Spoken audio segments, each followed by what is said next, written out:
እነዚህን ፋንክሽኖች ዲፍረንሺየት ሳናደርግ በቀላሉ እንዴት ማክሲመም ቫልዩ እንደምናገኝ ላሳያችሁ። ለምሳሌ ኤፍ ኦፍ ኤክስ ኢዝ ኢኳል ቱ ኤ ሳይን ኤክስ ፕላስ ቢ ኮስ ኤክስ። የዚህ ማክሲመም ቫልዩ እንዴት እናገኛለን?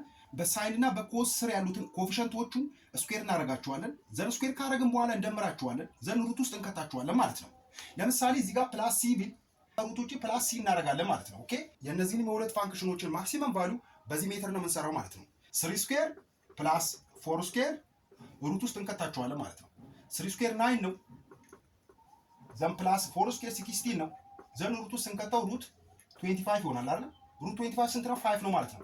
ዘ ማክሲመም ቫልዩ ኦፍ ዚስ ፋንክሽን ኢዝ 5 ነው ማለት ነው። ይሄንንም እንደዚህ ማግኘት እንችላለን።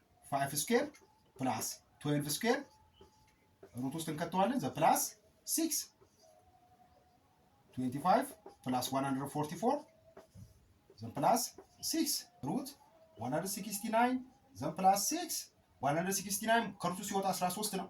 ዘን ፕላስ 6 19 ነው ማለት ነው። የዚህ ማክሲመም ቫልዩ 19 ነው ማለት ነው።